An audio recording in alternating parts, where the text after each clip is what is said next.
할렐루야. 오늘도 복된 날이 되기를 바랍니다. 기도하겠습니다. 거룩하신 하나님 은혜를 감사합니다. 오늘도 주와 함께 주의 말씀과 함께 성령님과 함께 동행하며 살아가게 해 주옵소서. 오늘도 주의 말씀을 깨닫고 오늘도 말씀을 통하여 주시고자 하는 주의 그 뜻을 깨닫기를 원합니다. 주의 말씀은 우리 영혼의 양식이요 우리 영혼의 만나임을 우리는 믿사오니 오늘도 말씀을 통하여 큰 깨달음과 은혜를 베풀어 주옵소서. 감사하며 예수님 이름으로 기도드리옵나이다. 아멘. 오늘 계속해서 예레미야 39장 1절부터 10절까지 읽도록 하겠습니다.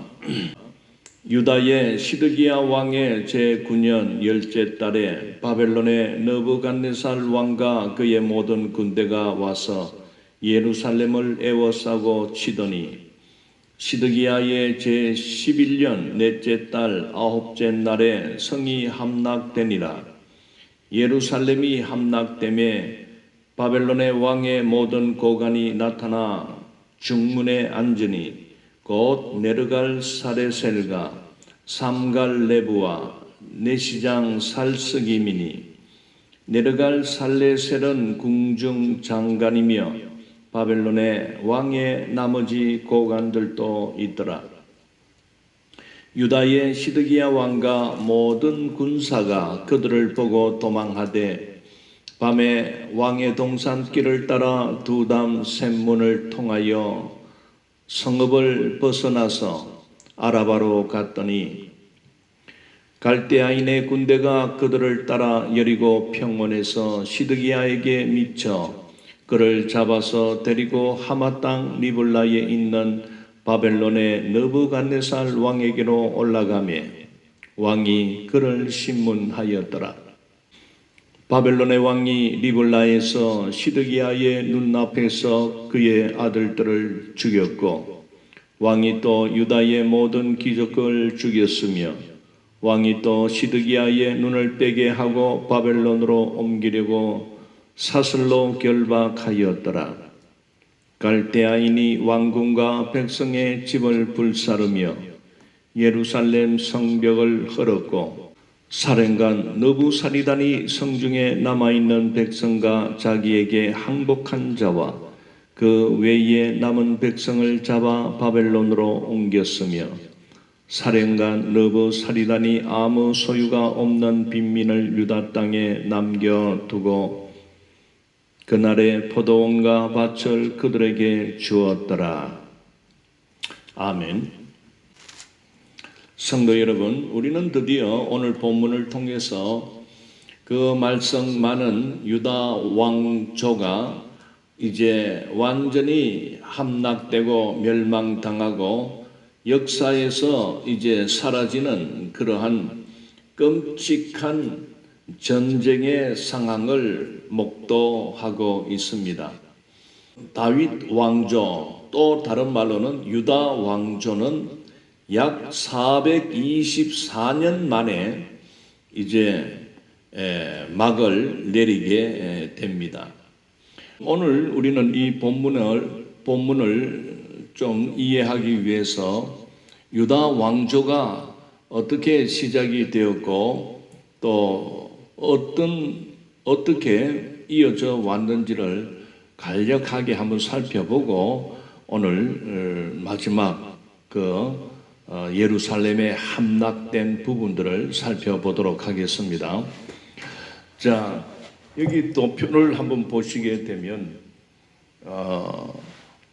이스라엘의 그 초대 왕은 사울입니다.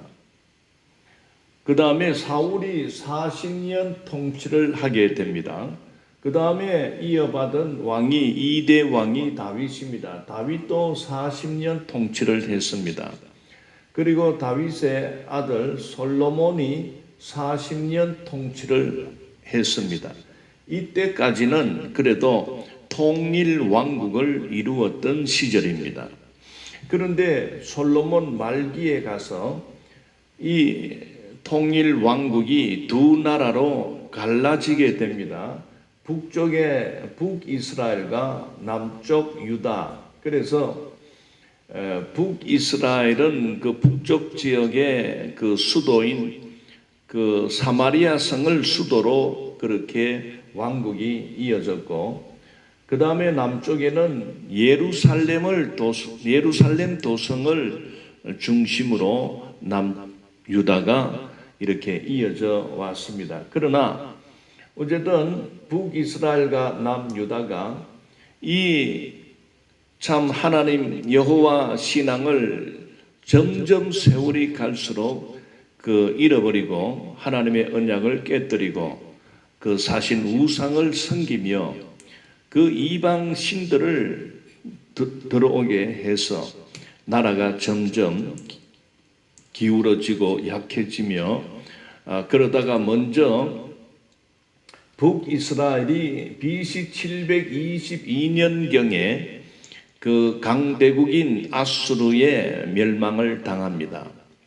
그러면 이 남쪽 유다가 이 북쪽 이스라엘이 망하는 왜 망했는가 하는 것을 살펴보고 정신을 차려야 되는데도 말미암아 어쨌든 남쪽 유다도 우상을 섬기고 타락에 빠져 136년을 더 이어갑니다. 그래서 오늘 본문에서 나오듯이 이 남쪽 유다는 BC 586년에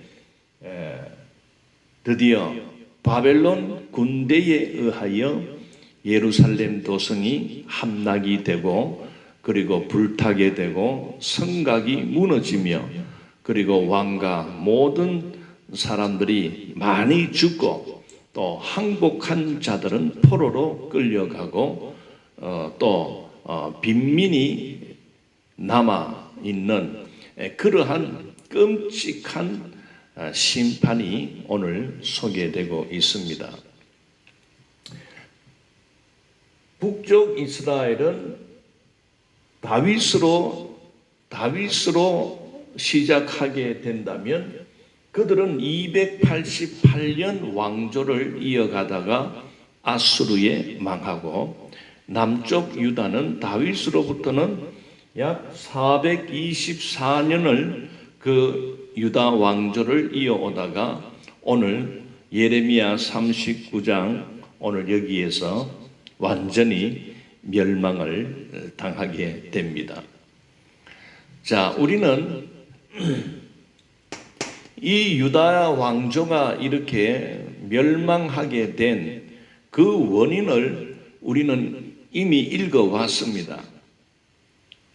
왜 하나님은 당신의 택한 그 이스라엘 자손들을 이렇게 가나안 땅으로 인도해 오셨고, 그리고 가나안 땅을 주었던 것입니다.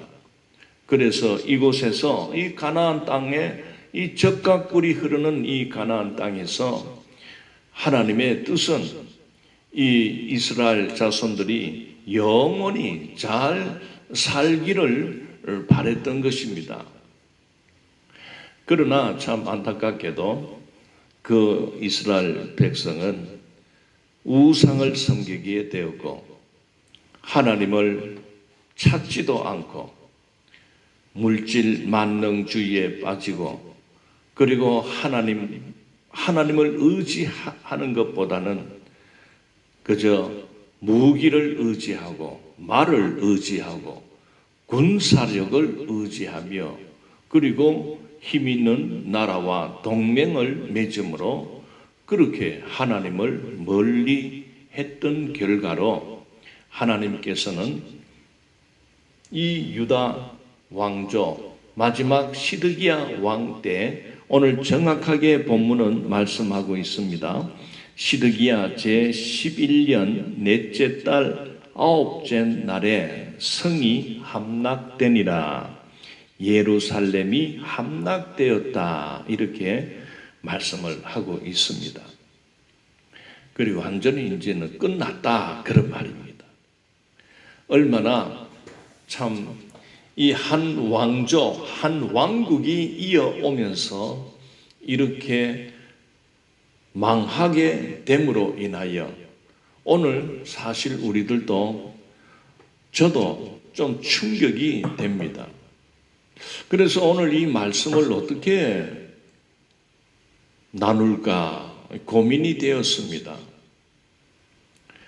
그러나 이 유다 왕국이 철저히 그 바벨론 군대에 의하여 심판당하는 모습들을 우리가 살펴보면서 앞으로 우리가 하나님의 심판이 경고되어 있고, 그리고 그 심판의 경고 이후에는 하나님의 심판이 실행이 된다는 사실을 우리가 생각할 때에 오늘 이 유다가 어떻게 멸망을 당하고 그 멸망을 하기 위하여 온 그 심판주가 되는 바벨론 군대는 어떻게 그 유다 왕국의 사람들, 왕으로부터 그 백성들을 처리하는지를 오늘 우리가 살펴볼 때에 앞으로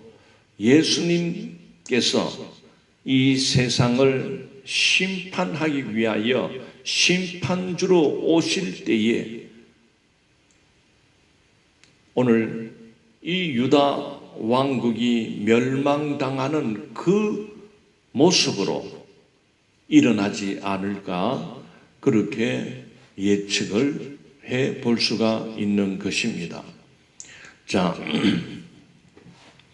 오늘 보면은 역사적으로 이 바벨론 군대가 예루살렘을 포위했던 때가 언제냐 나타납니다. 시드기야 왕 제9년 10월 달이라고 했습니다.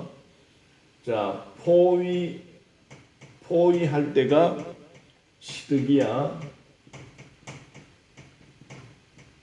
9년 10월경입니다. 그리고 오늘 완전히 함락하는 시점은 시드기야 11년 넷째 달 9째 날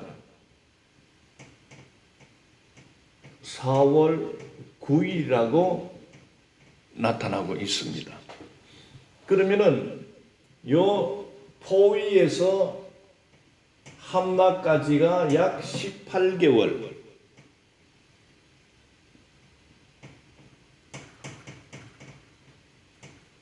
이 18개월 만에 완전히 이제 예루살렘 도성은 무너지게 됩니다.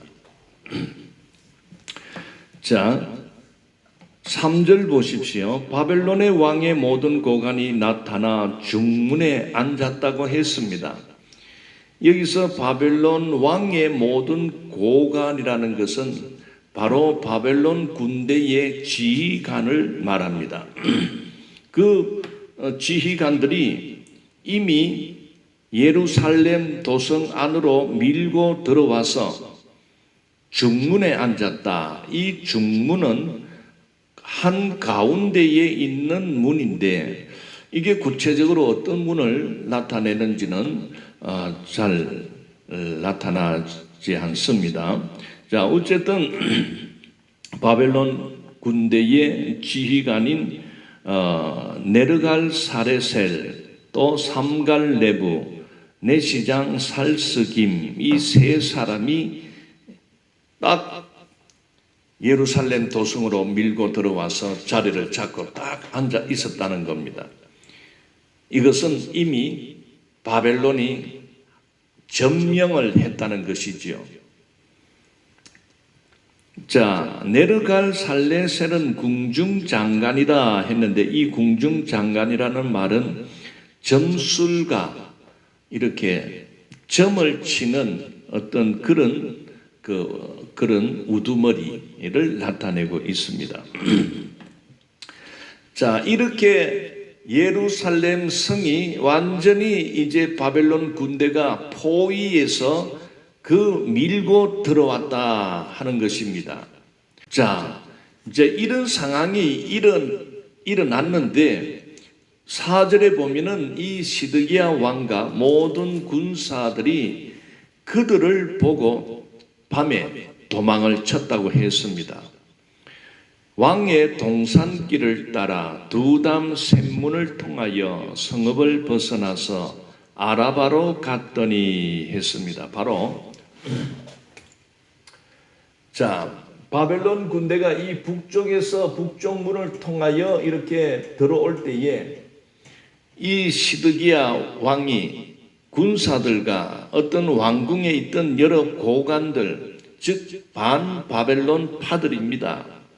그들이 득세했기 때문에 결국은 예레미야의 말을 듣지 않고 그들은 이제 도망가는 신세가 되어 밤에 도망을 했다고 합니다. 이 왕의 동산길은 여기에 있습니다. 이 남쪽 지역에 있습니다. 그래서 여기에서 어쨌든 쪽문을 그 샘문을 통하여 아라바로 갔다는 것은 바로 이 요단 강이 있는 그 계곡을 말합니다. 이 지역을 말합니다. 그래서 도망을 가는데 어쨌든 이 여리고 가기 전에 이 여리고 평원에서 여리고 지역에서 붙들리게 됩니다. 사로잡히게 됩니다. 자, 5절에 나오지요. 갈대아인의 군대가 그들을 따라 여리고 평원에서 시드기야에게 미쳐 그를 잡아서 데리고 하맛 땅 리블라에 있는 바벨론의 느부갓네살 왕에게 올라가매 왕이 그를 신문하였더라. 바벨론 군대가 도망가는 시드기야 일행을 사로잡고 바로 어디로 올라갑니까? 이 리블라 즉 림나라 하는 그 지역이 있습니다. 그 지역은 바로 바벨론 군대의 최고 지휘관인 느부갓네살 왕이 지휘 본부로 사용하는 곳입니다. 그래서 데리고 올라가서 그 왕의 신문을 받고 어떤 일이 일어납니까? 자, 6절. 바벨론의 왕이 니블라에서 시드기야의 눈 앞에서 그의 아들들을 죽였고 왕이 또 유다의 모든 귀족을 죽였다 했습니다. 이 시드기야의 아들들을 죽였다고 하는데 지금 시드기야의 나이는 3세 정도 됩니다. 그러니 20살 초반에 장가를 갔다 해도 아이들이 그 자녀들이 나이가 10살 이내입니다. 10살 이내의 어린 자녀들을 그 왕 시드기야가 보는 앞에서 처형을 합니다. 살해를 하는 것입니다. 얼마나 끔찍합니까?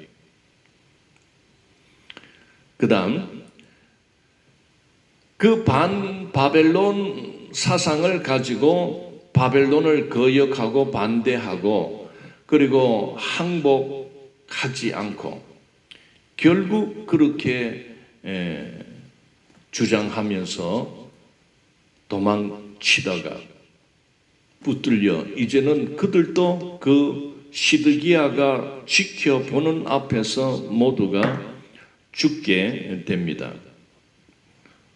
그 다음 마지막으로 시드기야 왕의 눈을 빼게 하고 그리고 손과 발에 착고를 채워서 바벨론으로 끌고 가게 됩니다.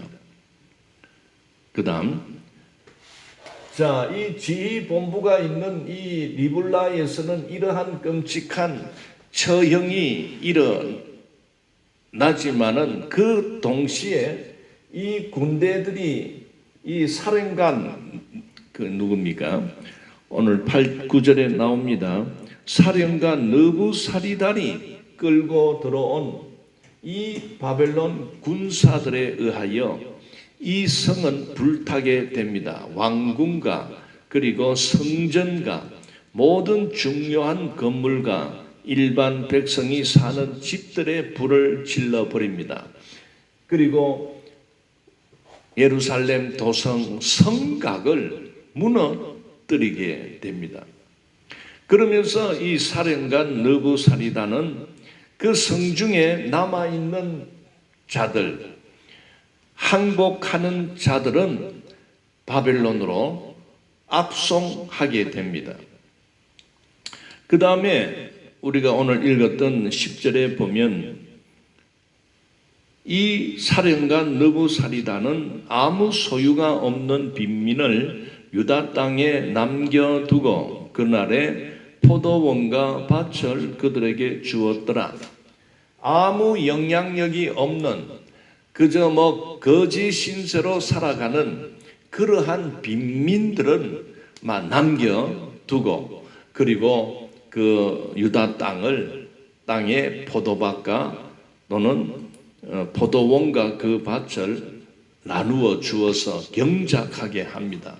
이유가 있습니다. 그것은 바로 이 바벨론은 점령한 그 점령 국가가 그 지배를 당하는 그 나라의 땅을 이거는 자동으로 점령 국가의 소유가 되는 것입니다. 그래서 이 빈민들, 아무 힘이 없는, 아무 소유가 없는 이런 자들은 거기에 남겨서 경작을 하게 하고 그리고 곡물을 또 이렇게 바벨론으로 거두어 들이는 그런 일을 하게 됩니다. 자, 어쨌든 오늘 우리들은 이 바벨론 군대에 의하여 예루살렘 성이 완전히 함락되고 그 마지막 시드기야 왕을 위시하여 그 고관들 그렇게 하나님의 말씀에 순종하지 않고 그리고 항복하면 살 수 있는 길을 외면하고 끝까지 그들은 말씀에 불순종하다가 이렇게 그들은 처형을 당하게 되는 끔찍한 모습을 살펴보았습니다. 왜 이 유대 왕조가 망하게 되었습니까? 그들은 얼마든지 그 망하기 직전 심판이 경고되었을 때에 그래서 예레미야 선지자를 통하여 살 수 있는 길이 있다. 그것은 바벨론에게 항복하면 너희들은 살 수가 있다. 도성과 나라가 온전히 유지될 수 있는 길이 있다라고 그렇게 가르치며 막판에 와서는 설득까지 하면서 했지만은 끝끝내 이 강경 반대 그러니까 바벨론을 반대하는 이 강경파에 의하여 시드기야 왕은 우물쭈물하다가 쭈삣쭈삣하다가 머뭇머뭇거리다가 결국은 자신과 자신의 자녀들과 그리고 자신의 군사들과 또 고관들 모두가 비참하게 죽는 그런 우를 범했던 것입니다. 사랑하는 성도 여러분, 오늘 우리에게 하나님의 이 심판이 경고된 시점입니다. 지금 코로나가 전 세계를 이렇게 뒤엎고 2년이라는 긴 시간 동안 아직도 소멸이 되지 않고 있습니다. 그래서 우리 교회들은 이 바이러스로 인해서 예배를 드리지 못했던 기간이 상당히 있었습니다. 교회의 출입을 막았습니다. 이것을 통해서 우리가 깨닫게 되는 것은 예루살렘이 오늘 멸망하기 전에는 이 바벨론 군대가 포위를 하면서 그 도성 안에 있던 하나님의 사람 예레미야는 정말 생명의 위험을 받고 있지만은 그래도 그 왕을 설득하며 왕에게 하나님의 명령입니다. 하나님의 간절한 뜻입니다. 왕이시여, 지금이라도 바벨론에게 항복하십시오. 그래야 모두가 사는 길입니다. 그러나 끝까지 항복하지 아니하시면 모두가 죽게 됩니다. 왕의 선택에 따라 이 유다가 존재하느냐 멸망하며 없어지느냐가 달렸습니다. 그렇게 간청했지만은 오히려 시드기야는 머뭇머뭇거리다가 심판을 당하게 되었습니다. 오늘 이 시대를 우리가 볼 때에 국가나 이 사회의 공권력은 어쨌든 교회를 모이지 못하게 하고 교회가 외쳐야 하는 그 복음을 막아버립니다. 사실 이 39장을 통해서 이 예루살렘이 함락되기 직전까지 예레미야는 감옥에 갇혔다고 했습니다. 그 말은 뭡니까? 하나님의 계시의 말씀을 전하는 그 예레미야의 입을 봉해버린 겁니다. 이 세상의 악한 자들은 하나님의 말씀, 심판을 경고하고 그리고 바벨론에게 항복하게 했던 이 하나님의 말씀을 전하는 이 선지자를 감옥에 가두고 말을 못하게 했던 것입니다. 지금 보십시오. 점점 교회는 세상을 향하여 복음을 외치고 주 예수를 믿어라. 그리하면 너와 내 집이 구원을 얻으리라. 예수님을 믿을 때에 우리는 죄사함을 얻습니다. 하나님으로부터 용서함을 얻을 수 있습니다. 그리고 예수님을 믿고 영접하는 자에게는 하나님의 자녀가 되는 권세가 주어집니다. 이렇게 복음을 선포할 때에 이 세상의 악한 세력, 이 나라의 권력을 이용하고 공권력을 이용한 세력들은 점점 교회의 문을 닫게 하고 있습니다. 그리고 복음을 선포하는 그 입을 틀어막아 버리고 있습니다. 그 결과는 끔찍하고 비참한 심판이 주어지는 것입니다. 어떻게 보면 지금 이 순간순간들은 태풍이 몰아오기 직전에 그 고요함, 정말 두렵습니다. 기어이 자기들의 고집대로 나갈 때에 이 예루살렘 도성, 그 400여 년 이어져 왔던 유다 왕조는 바로 시드기야 제11년 넷째 달 9째 날을 통하여 완전히 역사에서 사라지게 됩니다. 사랑하는 성도 여러분, 예수님이 주신 마지막 때에 마지막 때를 대비하고 준비하라고 주신 우리 주님의 말씀을 읽고 마치도록 하겠습니다. 마태복음 24장 29절부터 읽겠습니다. 그날 한란 후에 즉시 해가 어두워지며 달이 빛을 내지 아니하며 별들이 하늘에서 떨어지며 하늘의 권능들이 흔들리리라.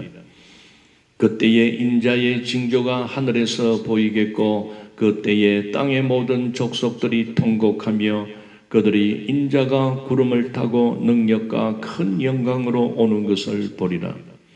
그가 큰 나팔 소리와 함께 천사들을 보내리니 그들이 그의 택하신 자들을 하늘 이 끝에서 저 끝까지 사방에서 모으리라. 32절 무화과 나무의 비유를 배우라. 그 가지가 연하여 지고 잎사귀를 내면 여름이 가까운 줄을 아나니 이와 같이 너희도 이 모든 일을 보거든 인자가 가까이 곧 문 앞에 이른 줄 알라. 내가 진실로 너희에게 말하노니 이 세대가 지나가기 전에 이 일이 다 일어나리라. 천지는 없어질지언정 내 말은 없어지지 아니하리라. 그러나 그날과 그때는 아무도 모르나니 하늘의 천사들도 아들도 모르고 오직 아버지만 아시느니라. 노아의 때와 같이 인자의 임함도 그러하리라. 홍수전에 노아가 방주에 들어가던 날까지 사람들이 먹고 마시고 장가들고 시집가고 있으면서 홍수가 나서 그들을 다 멸하기까지 깨닫지 못하였으니 인자의 임함도 이와 같으리라. 사랑하는 성도 여러분, 우리 주님이 다시 오십니다. 우리 주님이 다시 오실 때는 심판주가 되어서 오십니다. 그 심판주에 의하여 멸망 당할 자가 있습니다.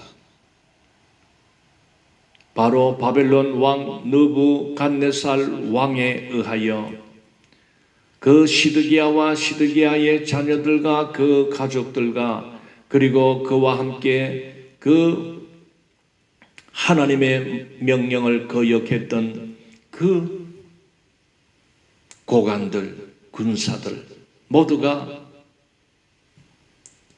처형을 당하였습니다. 그 바벨론 군대에 의하여 예루살렘 도성 안에 있던 백성들은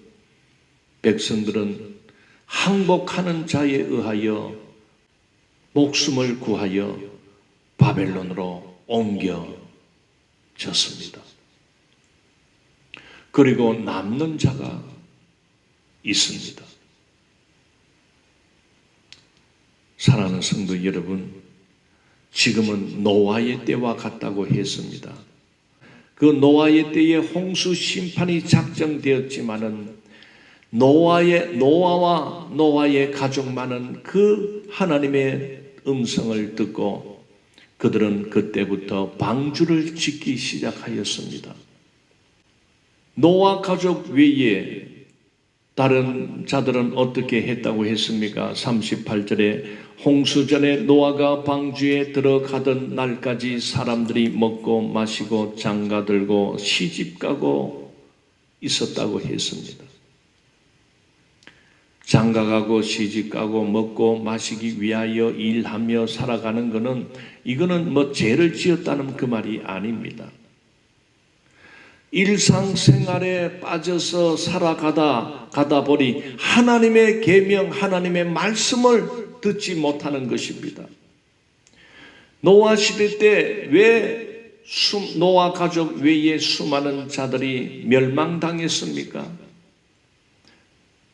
그들이 무슨 큰 죄를 지어서 멸망당한 것이 아닙니다. 그들은 하나님의 경고의 음성을 외면했고 그들은 하나님의 말씀을 무시한 영고로 그들은 방주를 준비치 못했던 것입니다. 그러나 방주를 준비한 노아와 노아의 그 가족들만은 방주에 들어가 살게 되었습니다. 이처럼 오늘 우리 시대에 이 교회는 바로 구원의 방주입니다. 세상 사람들은 큰 죄를 물론 큰 죄를 짓고 흉악범들도 있지만은 보통 백성들은 그저 살아가기 위해서, 먹고 살기 위해서 허겁지겁 이렇게 일하며 정신이 없습니다. 그러다 보니 예수 복음을 놓쳐버립니다. 예수를 믿으라 해도 그들은 그것이 들리지 않습니다. 오히려 그 복음을 전하는 자들을 귀찮게 여겨버립니다. 그러다가 구원의 방주인 교회로 들어오라 해도 그들은 이 교회를 무시합니다. 돈이 최고입니다. 돈이 그들을 영원히 살려주는 줄 압니다. 아닙니다.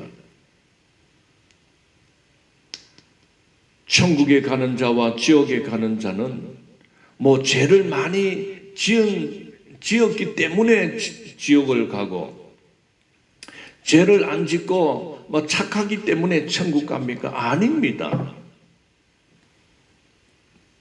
딱 한 가지, 천국에 가는 자는 예수 믿고 구원받은 자는 천국 갑니다. 예수님 믿는 자가 가는 곳이 천국입니다. 그러면 지옥은 누가 갑니까? 예수님을 믿으라 해도 믿지 않고 고집 부리면 지옥 갑니다. 죄를, 흉악범죄를 저질러서 지옥, 물론 회개하지 않으면 가겠지만은, 그러나 큰 죄를 지었다 해도 하나님 앞에 나와서 회개하고, 그리고 예수님을 믿으라 할 때 예수님을 믿게 되면 하나님께서 용서하신다고 했지 않습니까? 그리고 꼭 죄가 많다고 지옥 가고 죄가 없다고 천국 가는 그거는 우리들 생각입니다. 하나님의 생각은 바로 누구든지 예수 믿으면 멸망치 않고 영생을 얻을 것이다. 누구든지 예수님을 구주로 영접하면 하나님은 그의 모든 죄를 사해 주시는 것입니다. 이런 제사함의 은혜가 있기를 바랍니다. 제사함 받은 자가 가는 곳이 천국입니다. 끝내 고집부리며 무시하고 복음을 무시하면 그것 때문에 지옥 가게 되는 것입니다. 기도하겠습니다. 거룩하신 하나님 은혜를 감사합니다. 오늘 그 유다 왕조가 완전히 끝나는, 멸망하며 없어지는 그 장면을 읽었습니다. 오늘 우리에게 놓여진 심판의 결과를 보는 것과 같습니다. 어쨌든 심판의 경고가 울려 퍼질 때에 겸손하게 그 경고의 음성을 듣고 하나님께로 나와 회개하며 하나님께로 나올 수 있는 그런 은혜를 베풀어 주옵소서.